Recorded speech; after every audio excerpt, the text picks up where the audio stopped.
It wasn't a warship. It wasn't a fleet. What emerged from that wormhole was something far older and far more divine. A sentient cathedral of metal, grief, and memory, singing to the stars in a language we couldn't understand, but felt deep in our bones. What followed wasn't an invasion. It was a funeral, and it changed our galaxy forever. Captain, unknown warp signature detected in Sector 71. The comms officer's voice pierced the calm like a blade. Alert all stations.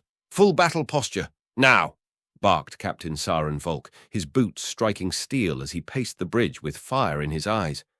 The crew scrambled, abandoning their warm crystal displays for the cold, merciless reality of steel and pressure-sealed doors. Alarms echoed, lights dimmed, consoles came alive with red pulses. Warp signature is intensifying, the sensor chief called out. Size estimation, 1 hour 100 meters. Saren froze. That's a dreadnought. Shields were raised. Fingers hovered over weapons protocols. Everyone feared what they'd see. With the Sarin Syndicate nearby, this had the markings of a full-scale ambush. But when the object dropped from warp, it wasn't anything they could have predicted.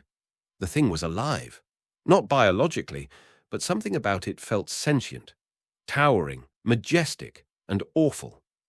The dreadnought glided through space like a mournful ghost.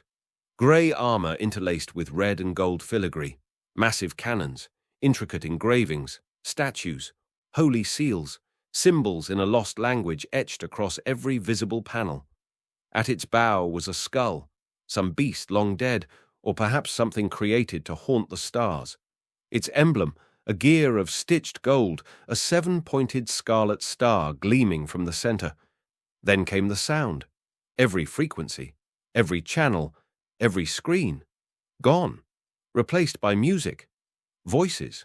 12 of them, singing in perfect alien harmony. Words unknown. But the emotion. Overwhelming. The music mourned. It wept. It ached. Soldiers dropped their rifles. Officers fell to their knees. Across the planet below, civilians sobbed without knowing why. It sang of loss, it sang of memory, and then it stopped.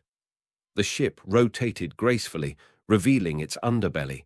A single vessel emerged, scarred, mangled, barely holding together. Folk's heart sank. "Is that the Veritas Ark?" he whispered, stepping toward the viewport. A ship long lost, thought destroyed. It was their first deep space science vessel, a generation's hope, gone for decades. And now it was here, drifting, wrapped in containment beams of foreign metal, stabilized, delivered like a sacred offering. Inside, they found them, 247 coffins, laid with reverence, illuminated by simulated candlelight, each with a viewport, each face visible, and one of them. Folk fell to his knees as his trembling fingers met the coffin window. It was her. His granddaughter. Funeral services began immediately. No autopsies, no scientific probing. These weren't just bodies, they were memories, preserved with love, encased in polycarbonates far more elegant than anything their people could replicate. They discovered notes, records, logs. The Veritas Ark had been struck by a micro-asteroid storm during warp emergence. 24 crew died on impact. The rest perished days later. Slowly, quietly, they documented it all, said their goodbyes. The preservation technique? Unknown. The language? Identified by old translation software as a near-perfect form of Latin. The music? A hymn for the dead. So long as you are remembered, you are not gone. So long as your story is told, you are immortal. And then the final verse hit. Together to the void. Together to eternity. Together, we are immortal. It shattered them. Crime lords turned themselves in. Soldiers prayed openly. Even the emperor, Kael Atherin, confined himself in the temple, weeping. Then came the news. The Sarin Armada had arrived at the border, massive in number, and behind them, the world killer that had annihilated Karen Prime. It was over, until the unthinkable happened. The Sarin flagship hailed. and the Sarin Emperor Varek Dal, their sworn enemy, stepped forward on broadcast, fell to his knees, and cried before Atheron. "We were wrong," he wept. "We've been killing our own kin." He played the logs. They were both descendants of the Veritas crew, both lied to, sent to war by ancient regimes that had long been purged. And among the coffins, a child with purple skin, half blue, half red, a union of both bloodlines.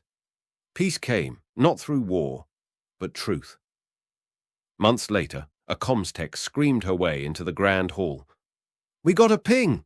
A probe launched during the coffin recovery had latched onto the dreadnought. It led to a star system labeled Sol. The final image that came through? A graveyard.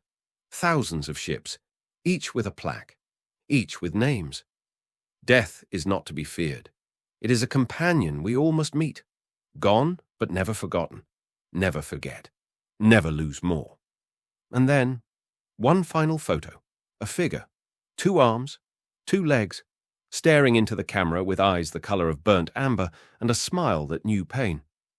"Why does it look like us?" one diplomat asked. They launched a mission. 6 months, 147 jumps. Destination, Earth.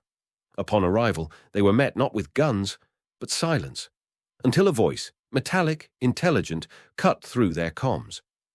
"You are entering sacred grounds. State your purpose." Captain Volk held up flowers.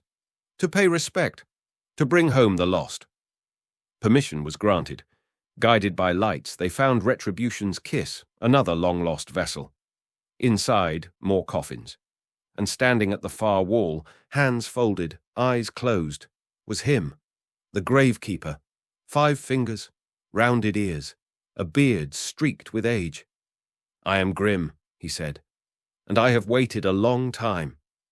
Volk approached. "I came to say thank you, for my granddaughter, for the chance to say goodbye." "You're welcome," Grim replied. "That's my job." Grim explained that humanity had abandoned the galaxy over 14,000 years ago. Too much war, too much loss. They'd built the Sol system into a memorial, then vanished. He stayed behind, as a keeper of memory. "You came here for tech," he said with a sly grin. "But I saw your tears. That matters." Then he smiled, tired but warm. "You should stay. In a week, a pilgrimage arrives. Other humans, from another galaxy." Volk's eyes widened. "You're not alone?" "No," Grim said. "But I'm the only one here. Wait. See what comes next." As Volk nodded, the final line from the probe's song echoed in his thoughts. "So long as you are loved, you had a greater impact on the universe than the death of 1,000 suns."